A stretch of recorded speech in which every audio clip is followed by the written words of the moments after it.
oui, vous êtes là? Oh, je suis en train de vous préparer une belle surprise. Reste là. Dans quelques secondes, tu vas pouvoir la découvrir. Cette émission vous est présentée par la Caisse des Jardins d'Argenteuil, toujours engagée pour la santé, les sports, la jeunesse, l'éducation, la culture et pour la vie communautaire d'ici. La Caisse des Jardins d'Argenteuil, fière d'investir dans sa communauté.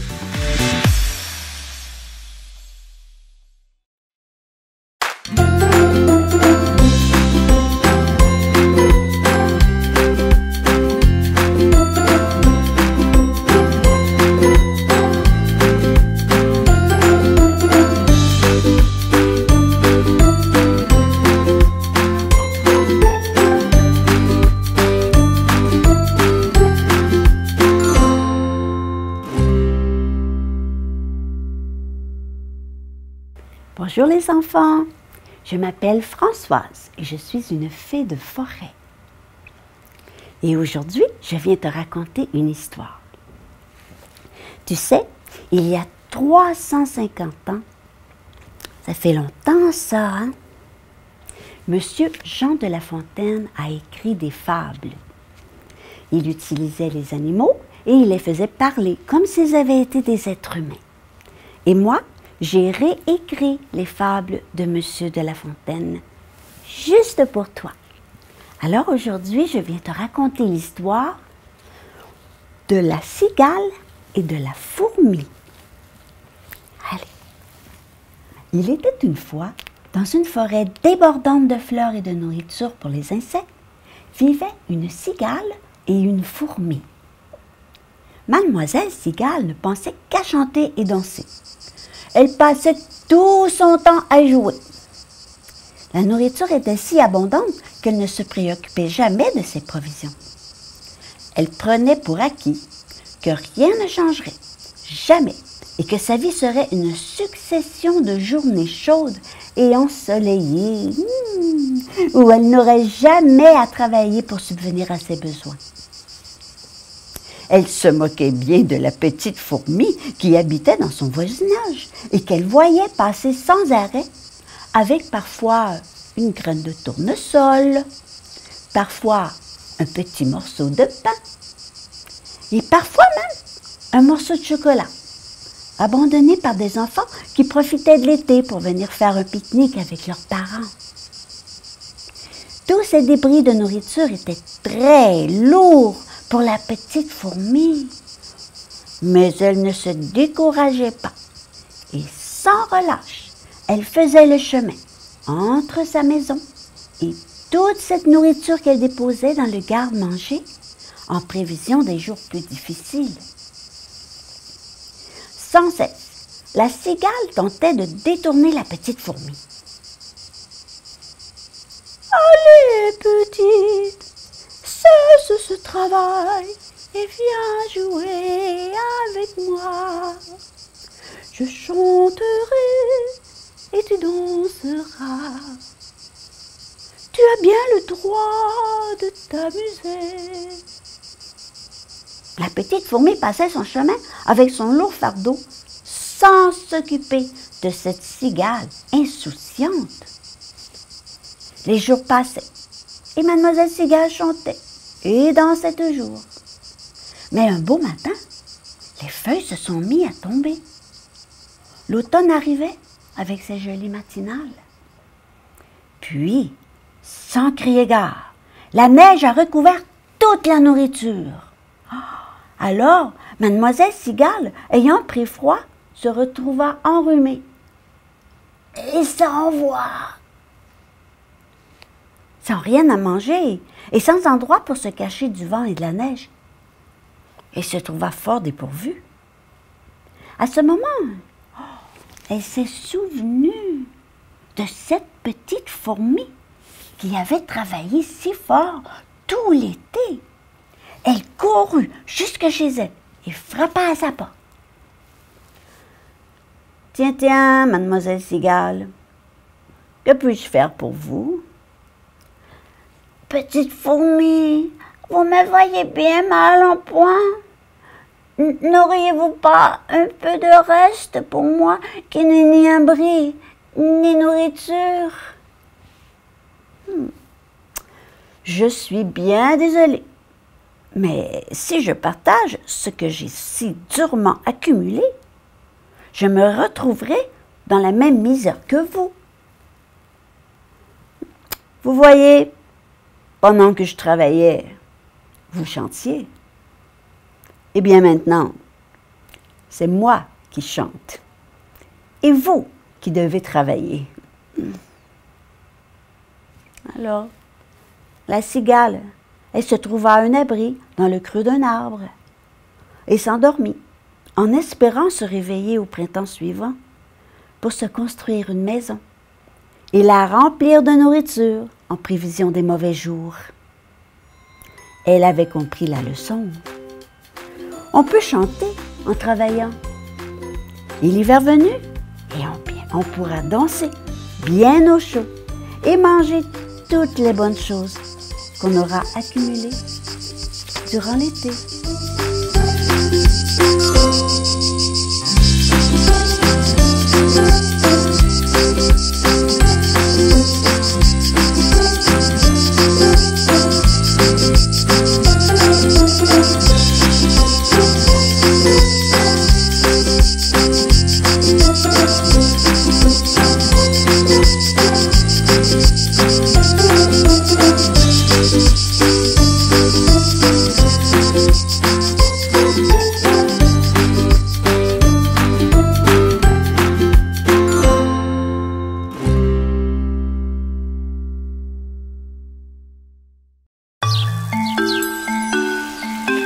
Mathieu, c'est un petit gars qui est fonceur, il adore faire de la piscine, de la trampoline et il adore faire du vélo. Mathieu nous a démontré qu'il était un enfant très résilient. C'est un garçon très courageux, il nous a beaucoup inspirés, il nous a beaucoup appris. Mon fils Mathieu a perdu son avant-pied droit dans un accident de tracteur à gazon. Suite à l'accident, Mathieu a été transféré à l'hôpital pour subir son amputation des 5 orteils et de son avant-pied droit. Mon fils a été obligé de réapprendre à marcher. Il a fait beaucoup de physiothérapie pour renforcer son côté droit parce qu'il a perdu beaucoup de mobilité. Ma sœur est venue me voir puis elle m'a dit j'ai contacté l'Association des amputés de guerre. Ils ont dit qu'ils pouvaient faire quelque chose pour t'aider. Elle m'a dit je pense que ça va être un bon soutien pour vous autres. Fait que le premier séminaire s'est fait comme en dedans de 6 mois après son accident. Au séminaire, j'ai vu les parents s'entraider entre eux autres pour leurs enfants pour dire que la vie s'arrêtait pas là. Je me suis lancée là-dedans. Ça a été la meilleure chose que j'ai faite de ma vie parce que on a eu tout le soutien qu'on avait besoin. Pour lui, c'était comme si il rencontrait des gens juste comme lui. C'était un réconfort inattendu. C'était une source de soutien inépuisable. C'était parfait. Au séminaire des amputés de guerre, je me suis fait des amis. C'est important de repérer les dangers avant de commencer à jouer. Mathieu, maintenant, c'est un ambassadeur de la prudence. Il repère plus vite les dangers. Il adore faire des conférences dans les écoles. Il adore s'impliquer pour la cause. J'ai un message très important pour tous les enfants. Jouez prudemment.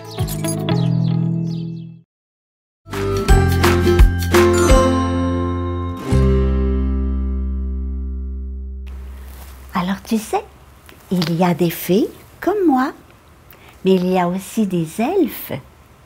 Il y a des mini-fées et des mini-elfes. Et mon ami Marc-Antoine, un elfe d'école, il a demandé à son groupe de mini-elfes et de mini-fées de dessiner l'histoire que tu viens d'entendre. Et grâce à Sylvain, c'est mon ami, l'elfe de la caméra.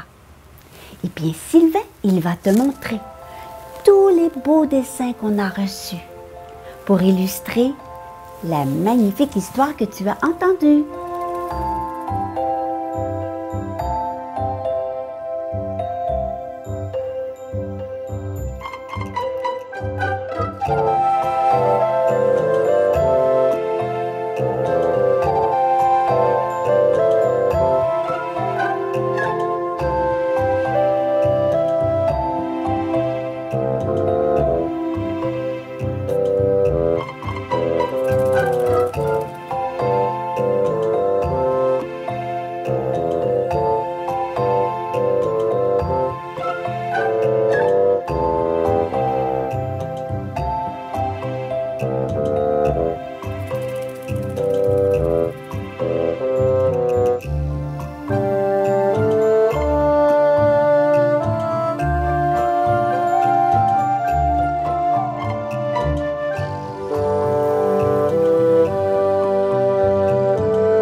Alors maintenant, on va remercier tous ces petits magiciens des crayons pour tous ces beaux dessins qu'ils nous ont faits.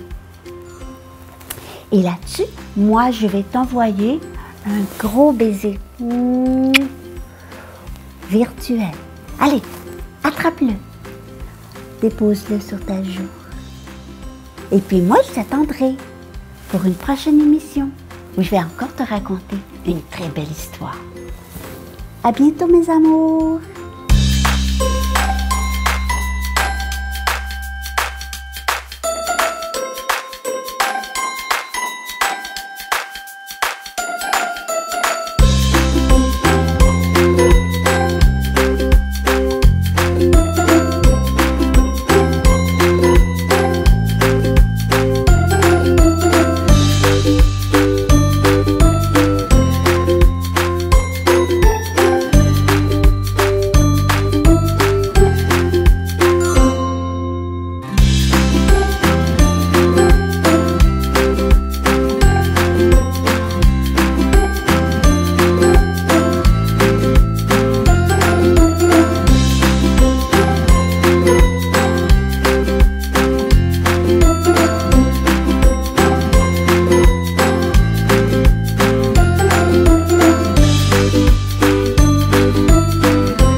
Cette émission vous a été présentée par la Caisse des Jardins d'Argenteuil, toujours engagée pour la santé, les sports, la jeunesse, l'éducation, la culture et pour la vie communautaire d'ici. La Caisse des Jardins d'Argenteuil, fière d'investir dans sa communauté.